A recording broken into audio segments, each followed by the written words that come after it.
Hey y'all, welcome back to Ramblings on Ramblings. I'm Mitch Pittman, and today I want to talk to you about something everybody needs out on a hike: water. And not necessarily how to carry it, that's more of a personal preference, but how we get more of it once we're already out on the trail. When I was in Scouts growing up, we had those iodine tablets, and thank goodness we have better options now.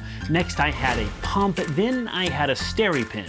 Both of those took a lot of effort to get water. With the pump, sure, you can get a lot at one time, but you're constantly pumping.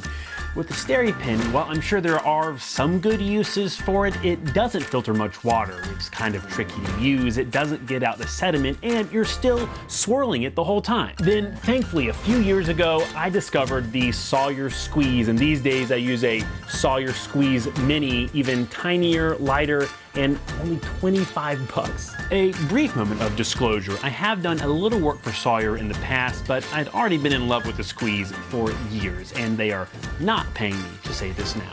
Okay, here is what I love about the Squeeze. It is tiny, inexpensive, easy to use, and maybe above all, versatile. You can put it on top of a water bottle, you can use it with the included squeeze bag, you could use it with the straw attachment to drink right from the source if you want to go super light, you could put it directly in line with your hose, or my preferred method, use it in a gravity system.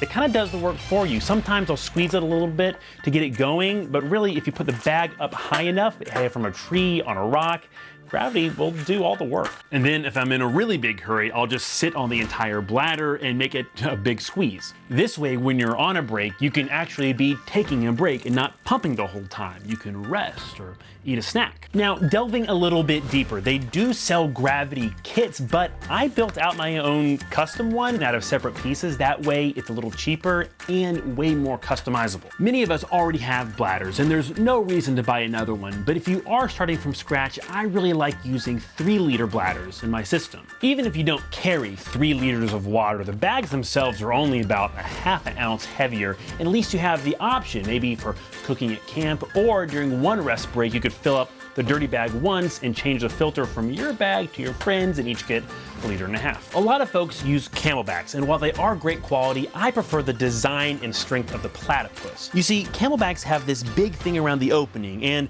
when getting water from a tiny stream, that can be really hard. With the Platypus, I can just put it right up to the tiniest water source and can fill it up, which can really come in handy. It's also super tough. I can sit on it on top of a rock and not worry about it popping or tearing. Like with most any water filtration, you do have to do a little upkeep. They give you this syringe right here to back flush it every now and then just to keep a good flow going. And I find you have to do it a little more often if you find yourself filtering a lot of silty glacial runoff. So there you have it, my favorite way of filtering water. It can do nearly 3 liters in just a few minutes, while you do next to nothing. And that means you get back on the trail, enjoying nature even sooner.